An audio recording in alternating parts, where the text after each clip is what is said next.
Jose 2 മാസമായിട്ട് നടന്നു വന്നിരുന്ന IPL മാമാങ്കം RCBയുടെ വിജയത്തോടുകൂടി അവസാനിച്ചിരിക്കുകയാണ്.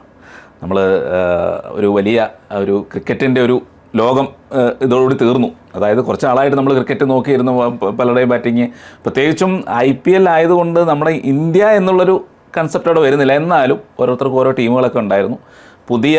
പൊതുവെ IPL വഴിയാണ് പുതിയ ബാറ്റർമാരും ബോളർമാരും നമ്മുടെ ഭാവിയിലേക്ക് വേണ്ട ആളുകൾ ഉദയം ചെയ്യുന്നത്. അങ്ങനെയുള്ളവരെ ശ്രദ്ധിക്കാൻ നമുക്ക് കഴിയും. അങ്ങനെയൊക്കെയുള്ള ഒരുപാട് കാര്യങ്ങൾ മാത്രമല്ല, നമുക്ക് വെല്ലുവിളികളായിട്ട് വരുന്ന എതിർ ടീമിലെ ആളുകൾ, മറ്റ് ഇതിലെ ആളുകൾ, ഇതിലെയൊക്കെ നമുക്ക് ഇതിൽ കൂടെ മനസ്സിലാക്കാൻ സാധിക്കുമായിരുന്നു. അപ്പോൾ IPL മാമാങ്കം RCBയുടെ തുടർച്ചയായ 2ാമത്തെ വിജയത്തോടു കൂടി അവസാനിച്ചിരിക്കുകയാണ്. അപ്പോൾ ഈ RCBയുടെ വിജയം എന്ന് പറയുമ്പം വിരാട് കോഹ്ലിയെ എടുത്ത് പറയാതിരിക്കാൻ നിർവാഹമില്ല. ഫൈനലിലും ചേസ് മാസ്റ്റർ താൻ തന്നെയാണെന്ന് തെളിയിച്ചുകൊണ്ട് അദ്ദേഹം ടീമിനെ വിജയത്തിലെത്തിച്ചു. അവസാനത്തെ അല്ലെങ്കിൽ വിജയ റൺ സിക്സറിലൂടെ, നല്ല ഒന്നാം തരം ഒരു ലോഫ്റ്റ് ഷോട്ടിലൂടെ സിക്സർ പറത്തിക്കൊണ്ടാണ് അദ്ദേഹം വിജയം നേടിയത്. എന്ത് പറയുന്നു? നമുക്ക് രണ്ടുപേർക്കും ഒരു ചെറിയ വിഷമം നൽകുന്ന ഒരു സീസണാണ്. നമ്മുടെ രണ്ടുപേരുടെ ടീം പ്ലേ ഓഫിൽ എത്തിയില്ല. അതൊരു സങ്കടം ഉണ്ടാകുന്ന കാര്യമാണ്. എൻ്റെ ടീമാണെങ്കിൽ ആകെ തകർന്ന്. നമ്മൾ അല്ല, രണ്ടുപേരും ഏകദേശം മുംബൈയും ചെന്നൈയും നമ്മൾ സഹോദരന്മാരെ പോലെ അവസാന സ്ഥാനങ്ങളിൽ നിൽക്കുകയാണ്. അതെ, ഇതൊക്കെ മാറ്റിവെച്ചാലും RCB എന്ന ടീമിനോടും RCBയുടെ ആരാധകരോടും ശരിക്കും റെസ്പെക്റ്റ് തോന്നിപ്പോവാണ്. കാരണം കഴിഞ്ഞ കുറേ അധികം വർഷക്കാലം അവർ കാത്തിരുന്ന കിരീടം അവർക്ക് കിട്ടിയത് കഴിഞ്ഞ 2025 സീസണിലാണ്. ശേഷം 2026 അവരത് ആവർത്തിക്കുമെന്ന് അവർ ഉറച്ചു വിശ്വസിച്ച് ബാക്കി എല്ലാവരും അവരെ ട്രോളി. ഒരു സീസണിൽ ചക്ക വീണു മുയൽ ചത്തു എന്ന് പറഞ്ഞതുപോലെയാണ്. പക്ഷേ ഈ സീസണിലും കഴിഞ്ഞ സീസണിൽ എങ്ങനെയാണോ നിർത്തിയത്, അവിടെ നിന്ന് കളിക്കുന്ന RCB ആണ് കാണാൻ സാധിച്ചത്. വിരാട് കോഹ്ലിയുടെ പേര് ഓഫ് കോഴ്സ് നമ്മൾ എടുത്തു പറയണം. പക്ഷേ കുറേ വർഷങ്ങളായിട്ട് RCBക്ക് ഉണ്ടായിരുന്നൊരു അബദ്ധം ഈ ഒരു താരത്തെ മാത്രം ഫോക്കസ് ചെയ്ത് കളിക്കുക എന്നുള്ളതായിരുന്നു. ഈ 2025 സീസണോട് അവരൊരു മാറ്റം വരുത്തിയത് വിരാട് കോഹ്ലി മാത്രമല്ല, ഒരു കൂട്ടം ടീം പ്ലെയേഴ്സ് ആണ് ഇപ്പോൾ RCBയുടെ കരുത്തെന്ന് പറയുന്നത്. ഓപ്പണിംഗ് തൊട്ട് അവസാനം വരെ ഓരോ താരവും ഈ സീസണിൽ അവർക്ക് ഏതെങ്കിലും ഒരു മത്സരത്തിൽ ഒരു അതിനിർണായകമായ സംഭാവന നൽകി. അത് തന്നെയായിരുന്നു RCBയുടെ വിജയത്തിന് കാരണം. അതെ, ഈ പറയുന്ന സമയത്ത് വെറ്ററൻ ആളുകൾ, അതായത് കളിക്കാർ, വിരാട് കോഹ്ലി 36-37 വയസ്സായി, ഇപ്പോഴും സിംഗിളിനും ഡബിളിനും ഉള്ളൊരു ഓട്ടം മറ്റാർക്കും ചെറുപ്പക്കാർക്ക് പറ്റുന്നില്ല, ഓടിയെത്താൻ പറ്റുന്നില്ല. അത് മാത്രമല്ല, അതിനൊപ്പം തന്നെ റണ്ണിനായുള്ള ദാഹം, ഒരു രക്ഷയുമില്ല. ഒരു ലെജൻഡ് തന്നെയാണ് അദ്ദേഹം. അദ്ദേഹത്തിന് കളിക്കാൻ അറിയില്ല, അദ്ദേഹത്തിന് അത് സ്ട്രൈക്ക് റേറ്റ് കുറവാണ്. 160 മുകളിലാണ് സ്ട്രൈക്ക് റേറ്റ് ഈ സീസണിൽ. അതെ, 600-ൽ പരം റൺസും, എത്ര 600 ടോപ്പ് റൺ ഗെറ്റേഴ്സിൽ 4ാം സ്ഥാനത്താണ്. അപ്പോൾ സമ്മതിക്കാത്ത തരമില്ല. അതൊരു ലെജൻഡ് തന്നെയാണ്, ഒരു സംശയവുമില്ല. എഴുതി തള്ളിയവർക്കൊക്കെ കൃത്യമായ മറുപടി. മാത്രമല്ല, കളിയോടുള്ള സ്പിരിറ്റ് ഒരിക്കലും വിട്ടുകൊടുക്കാൻ, തോൽക്കാൻ തയ്യാറല്ല. അതെ, തോൽക്കാൻ തയ്യാറല്ല. മാത്രമല്ല, പലരും അതിനെ വിമർശിച്ചിട്ടുണ്ട്, കാര്യം ഓവറായിട്ടുള്ള ഒരു പ്രതികരണങ്ങളൊക്കെ. പക്ഷേ എന്നാലും അദ്ദേഹത്തിൻ്റെ ആ കളിയോടുള്ള സ്പിരിറ്റിനെ നമുക്ക് അഭിനന്ദിക്കാതിരിക്കാൻ കഴിയില്ല. നമ്മൾ ആ സ്പിരിറ്റ് സാക്ഷിയാക്കി ഒരു സാധനം കണ്ടു എന്നുവെച്ചാൽ, കളി തീരാൻ പോവാണ്, എന്തായാലും RCB ജയിക്കും. അതിനിടയ്ക്ക് വിരാട് കോഹ്ലിയുടെ ഒരു ക്യാച്ച് ഗില്ല് പിടിക്കുന്നു. അത് ഗ്രൗണ്ട് ടച്ച് ഉണ്ടെന്ന് വിരാട് കോഹ്ലി വാദിക്കുന്നു. ഗില്ലുമായിട്ട് തർക്കിക്കുന്ന ഒരു വീഡിയോ നമ്മൾ പെട്ടെന്ന് കണ്ടു. ഒന്ന് ആലോചിച്ച് നോക്കുക, ഈ പ്രായത്തിലും അദ്ദേഹത്തിന് വിട്ടുകൊടുക്കാൻ തയ്യാറല്ല. അദ്ദേഹം എന്താണോ അതിന്റെ ഉത്തമം, ഞാൻ ഈ ജയിപ്പിച്ചിട്ടേ പോകത്തുള്ളൂ, എനിക്ക് വേറെ ഒരു പരിപാടി ഇല്ല, ഇത് ജയിപ്പിച്ചിട്ടേ ഞാൻ മടങ്ങും. ഒന്നും പറയാനില്ല, ഒന്നും പറയാനില്ല അദ്ദേഹത്തെ കുറിച്ച്. മാത്രമല്ല, കൃത്യമായി ഫൈനലിൽ തന്നെ വിജയം നേടുക, വിജയത്തിലെ നിർണായക പങ്ക് വഹിക്കുക. മാത്രമല്ല, കുറച്ചൊന്ന് ടൈറ്റ് ആയിരുന്നു, പക്ഷേ റൺസ് കുറവായതുകൊണ്ടാണ്. പക്ഷെ എന്നാലും കുറച്ചൊന്ന് ടൈറ്റ് ആക്കി. എങ്കിലും വിരാട് കോഹ്ലി അവിടെ നിൽക്കുന്നിടത്തോളം കാലം RCB തോൽപ്പിക്കാൻ കഴിയില്ല എന്നുള്ളത് ഉറപ്പായിരുന്നു. അദ്ദേഹം അവസാന റൺ നേടി ടീമിനെ വിജയത്തിലെത്തിച്ചതിന് ശേഷമാണ് മടങ്ങിയത്. ഗുജറാത്ത് ടൈറ്റൻസിനെ കുറിച്ച്, അവരുടെ ഇന്നത്തെ കളിയെക്കുറിച്ച്, അവർ ഇവിടം വരെ എത്തിയതിനെക്കുറിച്ച് എന്താണ് പറയാറുള്ളത്? ഗുജറാത്ത് ടൈറ്റൻസ് ഇതുവരെ എത്തിയിട്ടുണ്ടെങ്കിൽ അത് 2 താരങ്ങൾക്കാണ് ക്രെഡിറ്റ് മൊത്തം കൊടുക്കേണ്ടത്. ഒന്ന് ഗില്ല്, സായി സുദർശൻ.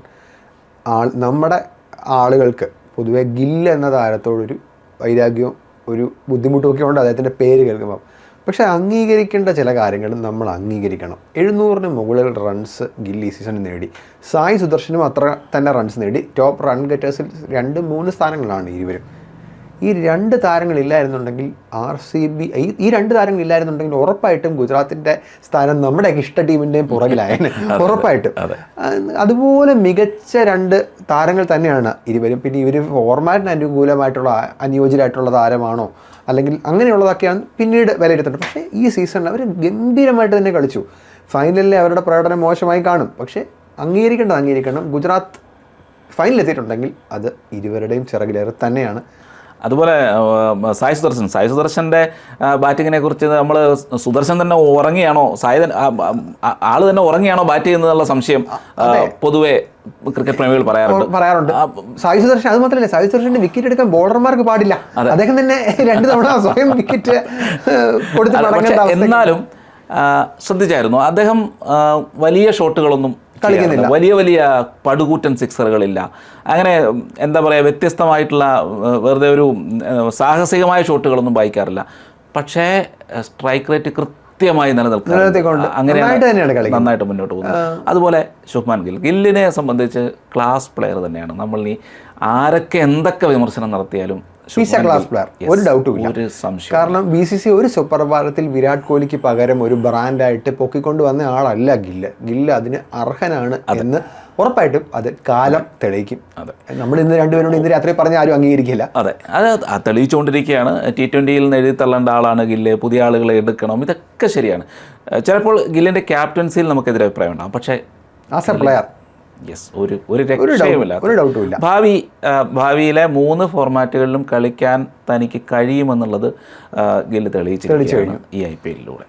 അതുപോലെ നമ്മുടെ എല്ലാവരുടെയും ഇഷ്ടതാരം വെറ്ററൻ നമ്മുടെ ഭുവനേശ്വർ. ആ പേര് പറയുമ്പോൾ തന്നെ സന്തോഷമാണ്. കാരണം എനിക്ക് പേഴ്സണലി ഇത്രയും ഫേവറേറ്റ് ഒരു താരമില്ല ഈ ഇന്ത്യൻ പ്രീമിയർ ലീഗ് കളിക്കുന്നതിൽ. കാര്യം എതിർ ടീമാണെങ്കിൽ പോലും എനിക്ക് വളരെ ഇഷ്ടമാണ് RCBയുടെ ആ താരത്തെ. 28 വിക്കറ്റുകൾ. അദ്ദേഹം വിരാട് കോഹ്ലി ബാറ്റിങ്ങിന് എങ്ങനെയായിരുന്നു RCBക്ക്, അതുപോലെ ബോളിങ്ങിൽ അത് ഭുവനേശ്വർ കുമാറായിരുന്നു. ജോഷ് ഹേസൽവുഡുമായിട്ടുള്ള അദ്ദേഹത്തിൻ്റെ ആ കൂട്ടുകെട്ട്, തുടക്കത്തിൽ തന്നെ ഭുവനേശ്വർ കുമാർ ഒരു 1-2 വിക്കറ്റ് വീഴ്ത്തിയാൽ RCBക്ക് ആ കളിയിൽ കിട്ടുന്ന ഒരു ഡോമിനൻസ് അത് ഇമൻസ് ആയിരുന്നു. ഇന്ന് ഫൈനലിൽ നമ്മളെല്ലാവരും കാത്തിരുന്നത് ഗിൽ വേഴ്സസ് ഭുവനേശ്വർ കുമാർ ഒരു പോരാട്ടമാണ്. കാരണം ഗില്ലിനെതിരെ ഭുവനേശ്വർ കുമാർ ഒരു അഡ്വാൻറ്റേജ് ഉണ്ട്. എന്നാൽ ഭുവനേശ്വർ കുമാറിന് പകരം ഇന്ന് ജോഷ് ഹേസൽവുഡാണ് ഗില്ലിൻ്റെ വിക്കറ്റ് വീഴ്ത്തിയത്. പക്ഷേ ഭുവനേശ്വർ കുമാർ മോശമാക്കിയില്ല. അദ്ദേഹം സായി സുദർശൻ്റെ അതിനിർണായകമായ വിക്കറ്റ് വീഴ്ത്തുന്നു. അവസാനവും വിക്കറ്റ് വീഴ്ത്തി 2 വിക്കറ്റുകൾ ഇന്നും അദ്ദേഹം നേടി. ഒന്നാം സ്ഥാനം റബാഡ ഒരു ഇഞ്ചിന് റബാഡ. പക്ഷേ എന്നിരുന്നാൽ പോലും 26 വിക്കറ്റുകളല്ലേ ഗില്ല? 29ഉം 28ഉം ഒരു വിക്കറ്റിന്റെ ഒന്ന് ആലോചിച്ചു. അതും 37 വയസ്സ് ഇന്ത്യൻ ടീമിൽ നിന്ന് പുറത്താക്കപ്പെട്ട താരം. പക്ഷേ എനിക്ക് തോന്നുന്നു കഴിഞ്ഞ കുറേ വർഷങ്ങളായി അദ്ദേഹം ഇന്ത്യക്കായിട്ട് കളിച്ചിട്ട്. പക്ഷെ അദ്ദേഹത്തിന്റെ ഈ പ്രകടനം കാണുമ്പോൾ ആഗ്രഹിച്ചു പോകണല്ലോ, അറ്റ്ലീസ്റ്റ് ഒരു ഏകദിന ഫോർമാറ്റിലെങ്കിലും ആ താരം ഒന്ന് ഇന്ത്യൻ ജേഴ്സിയിൽ ഒന്ന് വന്ന് കളിക്കുന്ന ബൗളിങ്ങിന്റെ ഒരു ഉറപ്പായിട്ടും ഒരു സംശയമില്ല അതിനകത്ത്. അതാണ് അദ്ദേഹത്തിന്റെ ഒരു വിജയം. നമ്മൾ ഈ സീസണിൽ സംഭവിച്ചു കൊടുക്കേണ്ട വേറൊരു കാര്യം എന്ന് വെച്ചാൽ ജസ്പ്രീത് ബുംറ ഒക്കെ ഇത്രത്തോളം ബുദ്ധിമുട്ടിയ ഒരു സീസണിൽ ജസ്പ്രീത് ബുംറ ഇത്രയും ഇൻ്റർനാഷണൽ ലെവലിൽ കളിക്കുന്നൊരു താരമാണ്. ഇത് പോലും കളിക്കാത്തൊരു താരം ഭുവനേശ്വർ കുമാർ വന്ന് ഞെട്ടിക്കുവാണ്. അത് 1-2 മത്സരങ്ങളിലല്ല, ഈ സീസണിൽ എല്ലാ മത്സരങ്ങളിലും കൺസിസ്റ്റൻ്റ് ആയിട്ട് ഭുവനേശ്വർ കുമാർ പെർഫോം ചെയ്തു. ഒരു അദ്ദേഹത്തിനെ തിരിച്ചു പിടിക്കാൻ BCCIക്ക് തോന്നട്ടെ എന്ന് മാത്രം പറയാനുള്ളൂ. അതുപോലെ RCBയിൽ നമുക്ക് ഇനിയും പറയാനുണ്ട്. രജത് പാട്ടീദാറിൻ്റെ ക്യാപ്റ്റൻസി കഴിഞ്ഞ IPL-ലും ഈ IPL-ലും. അതുമാത്രമല്ല അദ്ദേഹത്തിൻ്റെ വെടിക്കെട്ട് ബാറ്റിംഗ്. രജത് പാട്ടീദാർ ഇങ്ങനെ ബാറ്റ് ചെയ്യുമെന്ന് നമ്മൾ ചിന്തിച്ചു പോകുന്ന രീതിയിലുള്ള അത് നല്ല ക്ലാസ് ഷോട്ടുകൾ, നല്ല പടുകൂറ്റൻ സിക്സറുകൾ, വളരെ അനായാസമാണ്. കഴിഞ്ഞ കളിയിലാണെന്ന് തോന്നുന്നു കവറിലൂടെയൊക്കെ എന്താ ഷോട്ടുകൾ, ഒരു രക്ഷയില്ല. വളരെ സിമ്പിളായിട്ട്. എനിക്ക് തോന്നുന്നു വിരാട് കോഹ്ലി ആണെന്ന് തോന്നുന്നു ഡഗൗട്ടിൽ ഇരുന്നിട്ട് വളരെ ഇതോടുകൂടി നോക്കുന്നത്.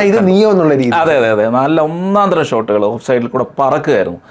അത്ര എളുപ്പമൊന്നുമല്ല, വളരെ ഈസി ആയിട്ട് പാട്ടീദാർ കളിച്ചു. അതുപോലെ തന്നെ ഈ പാട്ടീദാറിൻ്റെ കാര്യം പറയുമ്പോൾ ശരിക്കും നമ്മൾ ഈ T20യിൽ പറയാറുണ്ട്, എന്താണ് ഈ ക്യാപ്റ്റന് എന്താണ് ഒരു T20 ചെയ്യാനുള്ളത്, വളരെ ചുരുങ്ങിയ പന്തുകൾ മാത്രമുള്ളൊരു ഗെയിം. പക്ഷേ ഇത്രയും വർഷം കിരീടം നേടാതിരുന്നൊരു ടീം, ആ താരം വന്ന പിന്നെ തുടർച്ചയായിട്ട് 2 കിരീടം നേടി എന്ന് പറയുമ്പോൾ അവിടെ ക്യാപ്റ്റൻസിക്ക് എന്തോ ഒരു പ്രത്യേകത, അത് നമ്മൾ എടുത്തു പറയണം. അതുപോലെ എടുത്തു പറയേണ്ട ഒരു താരം കൃണാൽ പാണ്ഡ്യ.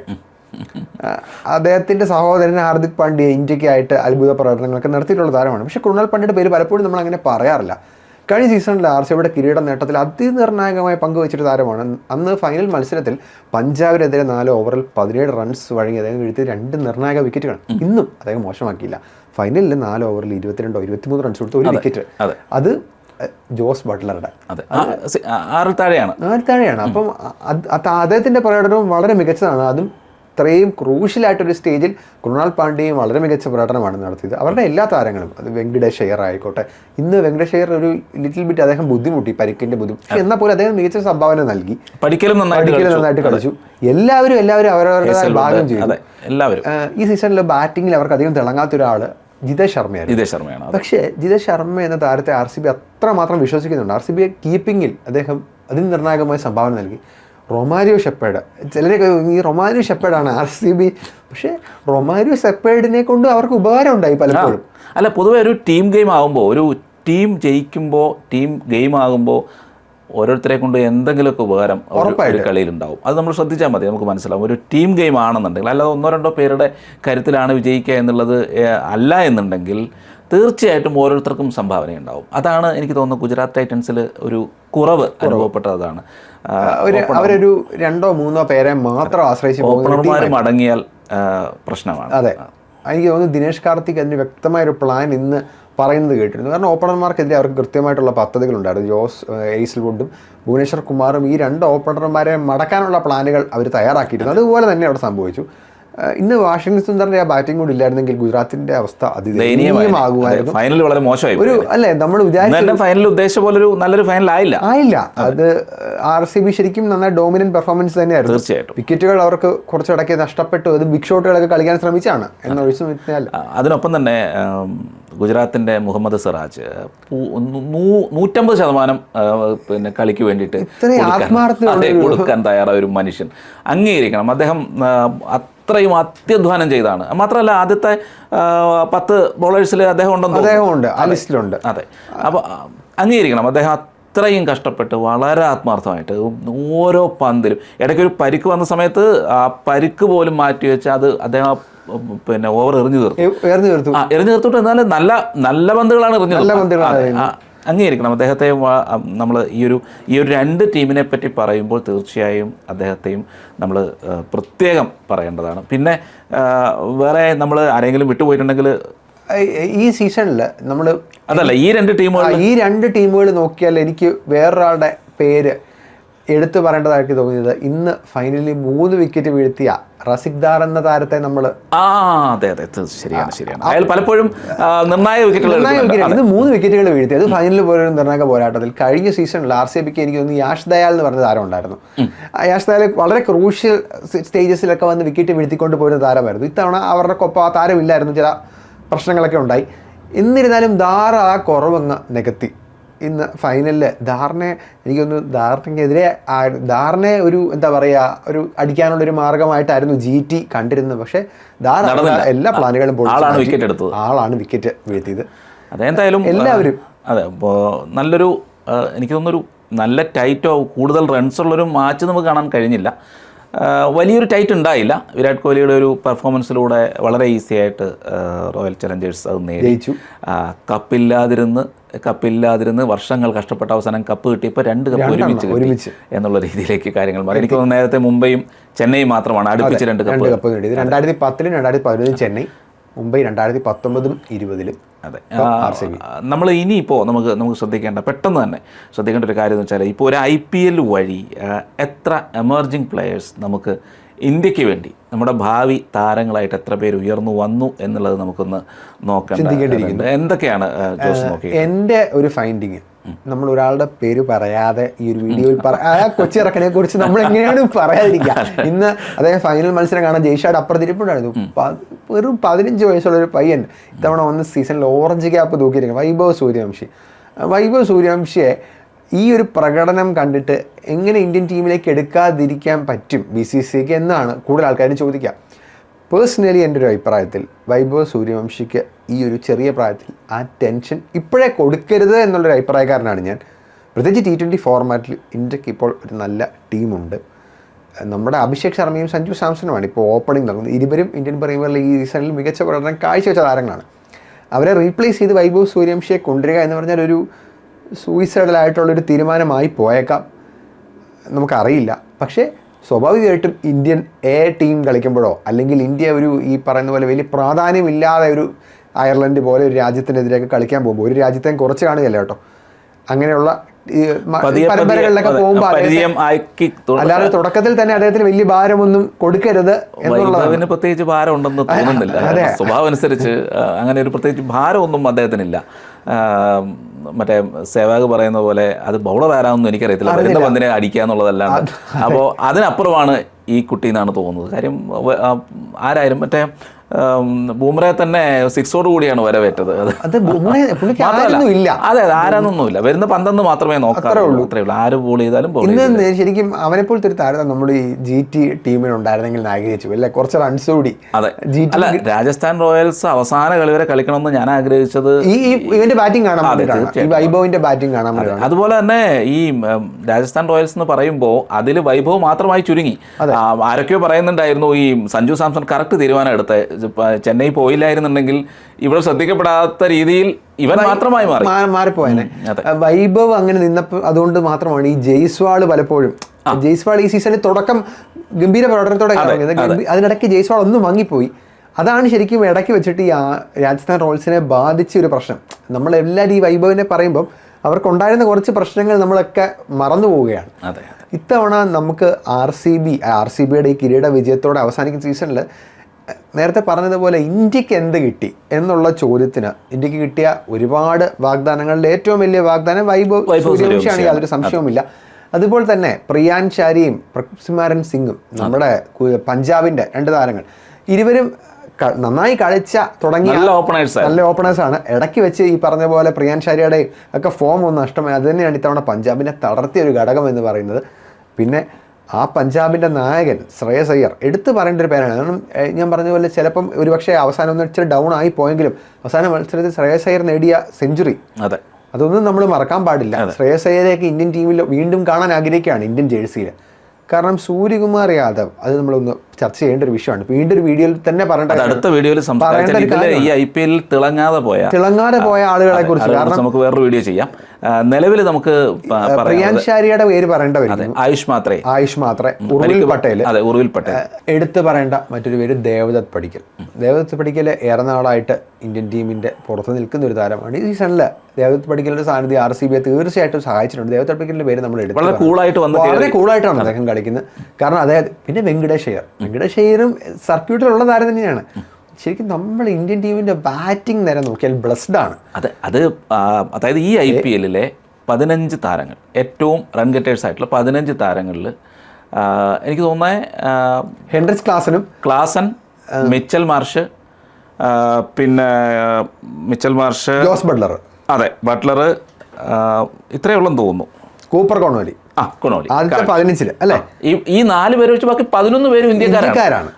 അത് മാത്രമല്ല, നമുക്ക് സന്തോഷം തരുന്ന പേരുകൾ അതിനകത്തുണ്ട്. ഒന്ന്, ഇപ്പോൾ ഇന്ത്യൻ ടീമിൻ്റെ ഭാഗമായിട്ടുള്ള പല ഫോർമാറ്റുകളുടെ ഭാഗമായിട്ടുള്ള പിന്നെ ശുഭ്മാൻ ഗില്ല്, സായ് സുദർശനുണ്ട്, പിന്നെ വിരാട് കോഹ്ലി, ഇഷാൻ കിഷൻ. അതൊരു വലിയ കാര്യമാണ്. കാര്യം T20 ഇന്ത്യയുടെ ഒരു മെയിൻ താരമായിട്ട് ഇഷാൻ കിഷൻ വരികയാണ്. രാഹുൽ എക്സ്പീരിയൻസ് ആണ്, മറ്റൊരു എക്സ്പീരിയൻസ് ആരാണ്. അതെ, അത് മാത്രമല്ല അദ്ദേഹത്തിന്റെ പിന്നെ ഏറ്റവും മികച്ച സ്കോർ ഇപ്പോൾ അദ്ദേഹത്തിന്റെ പേരിലാണല്ലോ, ഇന്ത്യക്കാരുടെ സ്കോർ.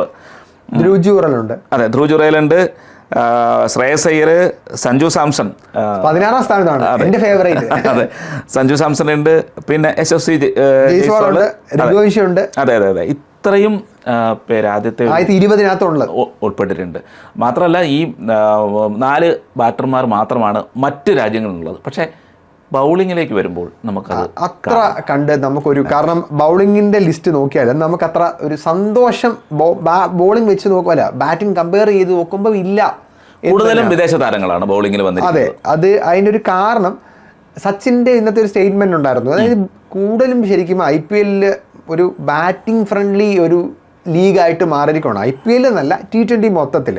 അതിൻ്റെ ബോളർമാർക്ക് സത്യം പറഞ്ഞാൽ യാതൊരുവിധ അഡ്വാൻറ്റേജും ബോളർമാർക്ക് കിട്ടുന്നില്ല എന്നുള്ളതൊരു സങ്കടകരമായിട്ടുള്ളൊരു വസ്തുത. ഞാൻ ഈ ബോളർമാരുടെ ലിസ്റ്റിനകത്ത് വായിച്ചപ്പം സന്തോഷം നൽകിയൊരു പേര് of course Bhuvneshwar Kumar 28 wicket.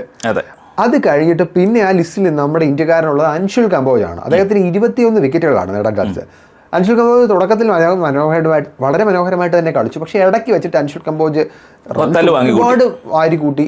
ഇത് അദ്ദേഹത്തിൻ്റെ ആ ഒരു ബുദ്ധിമുട്ട് തന്നെയാണ് ചെന്നൈയെ ബാധിച്ചൊരു ഘടകം എന്ന് പറയുന്നത്. പിന്നെ സിറാജ് ഉണ്ട് ആ ലിസ്റ്റിൽ 19 വിക്കറ്റ്. ഒരാളുടെ പേര് കാർത്തിക് ത്യാഗി വളരെ മികച്ച പ്രകടനമാണ്. 18 വിക്കറ്റുകൾ അദ്ദേഹത്തിന് നേടാൻ സാധിച്ചു. നല്ല പേസ് 140 മുകളിൽ പലപ്പോഴും എറിയാൻ സാധിച്ചിട്ടുണ്ട്. പിന്നെ നമ്മൾ നേരത്തെ പറഞ്ഞ റാഷിഖ് ദാർ, അദ്ദേഹം മോശമാക്കിയില്ല. അദ്ദേഹം ഇത്തവണ 19 വിക്കറ്റുകൾ നേടി. കാർത്തിക് ത്യാഗിയോടൊപ്പം തന്നെ പ്രിൻസ് യാദവ് ഉണ്ട്. പ്രസീദ് കൃഷ്ണ തല്ല് വാങ്ങി കൂട്ടുന്ന താരമാണെങ്കിൽ 16 വിക്കറ്റുകൾ അദ്ദേഹം ഈ സീസണിൽ നേടിയിട്ടുണ്ട്. അതല്ല, പല ഡെത്ത് ഓവറുകളിൽ നല്ല രീതിയിൽ റൺ റേറ്റ് പലപ്പോഴും നിയന്ത്രിച്ച് നിർത്തുന്നുണ്ടായിരിക്കുന്നു. എനിക്ക് തോന്നിയത് ഈ പ്രസിദ്ധ് കൃഷ്ണ IPL മാത്രമേ പറ്റുള്ളൂ. പലയിടത്തും നമ്മുടെ ഏകദിനത്തിലൊക്കെ തല്ല് വാങ്ങി കൂട്ടുകയാണ് ചെയ്യുന്നത്. പ്രസിദ്ധ് എറിയാൻ വരുമ്പോൾ നമുക്കൊരു പേടിയുണ്ട്, എതിർ ടീം ജയിക്കുമോ. പക്ഷെ നല്ല പന്തുകൾ എറിയാൻ ചെയ്യുന്നതാണ്. പക്ഷെ അദ്ദേഹം ഒരു കൺസിസ്റ്റൻസി കാണിക്കുന്നില്ല എന്നുള്ളതാണ് വിഷമകരമായ കാര്യം. ബൗളിംഗ് ഈ പറഞ്ഞതുപോലെ നമ്മൾ ഭാവിയിലേക്ക് ഒരുപാട് ഇമ്പ്രൂവ് ചെയ്യാനുണ്ട് എന്ന് തന്നെയാണ് ഈ സീസൺ കാണിക്കുന്നത്. പുതിയ ഒരുപാട് താരങ്ങൾ വരുന്നില്ല. പുതിയ താരങ്ങളുടെ ഉദയം തന്നെ പൂർണ്ണമായിട്ടും കൂടി പറയാനില്ല. കാര്യം വെച്ചാൽ 37 വയസ്സുള്ള ഭുവനേശ്വർ കുമാറിനെ പ്രോമിസിംഗ് ടാലന്റ് എന്ന് പറയാൻ പറ്റില്ലല്ലോ. അതാ പറഞ്ഞ ഭുവനേശ്വർ കുമാറാണ് ഫസ്റ്റ് ഇന്ത്യൻ താരങ്ങളിൽ ഫസ്റ്റ് ആയത്. പിന്നെ ആ ലിസ്റ്റിൽ തന്നെ സിറാജും ഉണ്ട്. അപ്പോൾ ഈ ഉയർന്നു വരുന്ന താരങ്ങൾ എന്ന് പറയാൻ ഇപ്പോൾ കാർത്തിക് ത്യാഗിയും പ്രിൻസ് യാദവും ഒക്കെയാണ് ഉള്ളൂ. അതെ, അൻഷുൽ കമ്പോജും. അതെ, അൻഷുൽ കമ്പോജും. ഈ 3 പേരാണ് ഉയർന്നു നിൽക്കുന്നത്. പക്ഷേ എന്നിരുന്നാൽ അത് ഒരുപാട് നമ്മൾ ശ്രദ്ധിക്കേണ്ടതാണ്. ഇന്ത്യയെ സംബന്ധിച്ചിടത്തോളം നല്ല ബൗളർമാർ എന്നുള്ളത് നമ്മൾ ശ്രദ്ധിക്കേണ്ടത്. കാരണം നമ്മളെ ബുംറയും ഷമിയും സിറാജും ഒക്കെ കൂടെ താങ്ങില്ല എന്നുള്ളത്. ഒരു കാലത്ത് ഇന്ത്യയുടെ ഒരു സ്വഭാവം വർഷങ്ങൾക്ക് മുമ്പ്, അതായത് ആദ്യകാലങ്ങളിൽ ഈ പേസർമാരെന്ന് പറയുന്നത് സ്പിന്നർമാർക്ക് വേണ്ടിയിട്ട് പന്തിൻ്റെ ആ തിളക്കം നഷ്ടപ്പെടുത്താനുള്ള ആളുകൾ മാത്രമായിരുന്നു ഒരു കാലത്ത് ഇന്ത്യക്ക്. അതിനൊരു മാറ്റം വന്നത് ഹരിയാനയിൽ നിന്ന് കപിൽ ദേവ്, രാംലാൽ നിഖഞ്ച് വന്നതിന് ശേഷമാണ് ആ മാറ്റം ഉണ്ടായത്. അതിനുശേഷം ഇങ്ങോട്ട് വീണ്ടും കുറച്ച് ബുദ്ധിമുട്ടുകളുണ്ടായി. പക്ഷേ ശ്രീനാഥും ഒക്കെ പിന്നെ സഹീർ ഖാൻ വന്നു. അങ്ങനെ പിന്നെ ഇങ്ങോട്ട് വലിയ കുഴപ്പമില്ലാതെ ഇന്ത്യയുടെ പേസ് മുന്നോട്ട് പോയത്. അതിൻ്റെ ഇടയ്ക്കാണ് നമുക്ക് ഏറ്റവും മികച്ച ബോളറെ നമുക്ക് ലഭിക്കുന്നത്, ബൂംറയുടെ ഇതിലായിട്ട് കിട്ടുന്നത്. പക്ഷേ നമ്മളിത് പോരാ. കാര്യം ബൂംറയ്ക്ക് പകരം ഇനി അങ്ങോട്ട് നമ്മുടെ പേസ് ബാറ്ററി അതിൽ ശക്തമായി മുന്നോട്ട് പോകാനുള്ള ബൗളർമാരെ നമ്മൾ കണ്ടെത്തേണ്ടിയിരിക്കുന്നു എന്നുള്ളത് സത്യമാണ്. പിന്നെ ശരിയാണ്, IPL എന്ന് പറയുന്നത് ബാറ്റർമാരുടെ ഒരു പറുദീസയാണ്. അങ്ങനെ ഒരു പ്രശ്നമുണ്ട്. പക്ഷേ എങ്കിൽ പോലും നമ്മൾ ഒരുപാട് ഇമ്പ്രൂവ് ചെയ്യേണ്ടിയിരിക്കുന്നു. ബൗളർമാരുടെ കാര്യത്തിൽ നമ്മൾ ശ്രദ്ധിക്കേണ്ടതാണ്. മാത്രമല്ല ലോകോത്തര സ്പിന്നർമാരെ നമുക്ക് കിട്ടുന്നില്ല എന്നുള്ളതും കൂടി നമ്മളത് എടുത്തു പറയേണ്ട ഒരു ഘടകമാണ്. കാരണം ഈ സീസണിൽ സ്പിന്നർമാരിൽ നമുക്ക് വിശ്വസിക്കാൻ പറ്റുന്ന ഒരു ഇന്ത്യൻ താരമായിട്ട് എനിക്ക് പേഴ്സണലി ഫീൽ ചെയ്തത് കൃണാൽ പാണ്ഡ്യയാണ്. കൃണാൽ പാണ്ഡ്യയും ഈ പറഞ്ഞ പോലെ 30കൾ അദ്ദേഹം പിന്നിട്ട് കഴിഞ്ഞൊരു താരമാണ്. അദ്ദേഹത്തെ നമുക്ക് ഒരിക്കലും പ്രോമിസിംഗ് ടാലന്റ് എന്നൊന്നും പറയാൻ പറ്റില്ല. അപ്പം വേറെ അങ്ങനെ ഒരു എടുത്തു പറയാൻ ടാലന്റഡ് ആയിട്ടൊരു സ്പിന്നറെ നമുക്ക് കണ്ടെത്താൻ പറ്റില്ല. കാലത്ത് സ്പിന്നർമാരുടെ ഒരു രാജ്യമായിരുന്നു ഇന്ത്യ. പിന്നെ സ്പിന്നർമാർ ഇല്ലാതെ ഉള്ള അവസ്ഥ, നല്ല സ്പിന്നർമാരുടെ അഭാവത്തിലേക്ക് വരുന്നൊരു സാഹചര്യം ഉണ്ടായിക്കൊണ്ടിരിക്കുകയാണ്. ഈ IPL പോലും നമുക്ക് നല്ലൊരു സ്പിന്നറെ കണ്ടെത്താൻ പറ്റിയിട്ടില്ല എന്നുള്ളത് ഒരു ബുദ്ധിമുട്ടേറിയ ഒരു സിറ്റുവേഷൻ തന്നെയാണ്. അപ്പോൾ പൊതുവെ IPL ശുഭോദർക്കമായ ഒരുപാട് കാര്യങ്ങളുണ്ട്. എങ്കിലും ഭാവിയെ സംബന്ധിച്ച് ബാറ്റർമാരുടെ കാര്യത്തിൽ മാത്രമാണ് വലിയ പ്രതീക്ഷകളുള്ളത്. ബൗളർമാരുടെ കാര്യത്തിൽ അത്രത്തോളം ഒരു പ്രതീക്ഷയില്ല എന്നുള്ളതാണ് പൊതുവേ നമുക്ക് മനസ്സിലാക്കേണ്ടത്. പിന്നെ ഓഫ് കോഴ്സ് വൈഭവ് സൂര്യവംശി എന്നുള്ള ആ താരം എന്ന് പറഞ്ഞാൽ പോലെ താരത്തിനപ്പുറം പറയേണ്ടി വരും. അത്രയും ഒരു 15 വയസ്സായ ആളെ 700 പെർ റൺസും എത്ര ബൗണ്ടറികളേക്കാൾ സിക്സർ അടിച്ചെന്നാണ് എനിക്ക് തോന്നുന്നത്. അപ്പോൾ അങ്ങനെയുള്ള വളരെ ഫ്രീ ഹിറ്റിങ്, അത് എങ്ങനെയത് നമ്മൾ ഈ ഗെയിം മോഡിൽ ഈസി മോഡിലിട്ട് കളിക്കുമ്പോൾ ഇത്രയും സിക്സ് അടിക്കാൻ പറ്റുമോ എന്ന് സംശയമാണ്. അതെ, അത് മാത്രമല്ല അദ്ദേഹം ഓക്കെ ശരി, അദ്ദേഹം വെറും ഒരു വെട്ടൽ ബാറ്റ്സ്മാൻ. അപ്പോൾ നമ്മളിങ്ങനെ നാട്ടുംപുറത്തെ ചൊല്ലാണല്ലോ വെട്ടുക എന്ന്, ഇറങ്ങി വന്ന വെട്ട് തന്നെ. പക്ഷെ അതിലും വ്യത്യാസമായിട്ട് ലാസ്റ്റ് കളിയിൽ വളരെ നോക്കി നിന്ന് 9-2 ആ സമയത്ത് ടീം നിന്നത്. പല ഷോട്ടുകളും വളരെ മെച്ചുവേർഡായിട്ട്. യെസ്, അത് നമ്മൾ എടുത്തു പറയേണ്ടതാണ്. തീർച്ചയായിട്ടും വളരെ ശ്രദ്ധിച്ച് തന്നെ അയാളെ കൈകാര്യം ചെയ്യണം. എന്തായാലും ഈ IPL സീസൺ വിരാട് കോഹ്ലി തെളിയിച്ചിരിക്കുകയാണ്. താൻ തന്നെയാണ് രാജാവ്, താനാണ് കിങ് എന്ന് അദ്ദേഹം വീണ്ടും തെളിയിച്ചിരിക്കുകയാണ്. എല്ലാ ആശംസകളും ആരാധകർക്കും. അതിനൊപ്പം തന്നെ ഫൈനൽ വരെ എത്തിയ, കരുത്തോടെ മുന്നോട്ട് എല്ലാവരും എഴുതി തള്ളിയിട്ടും ഫൈനൽ വരെ എത്തിയ ടൈറ്റൻസിനും നമ്മുടെ ശുഭ്മാൻ ഗില്ലിനും.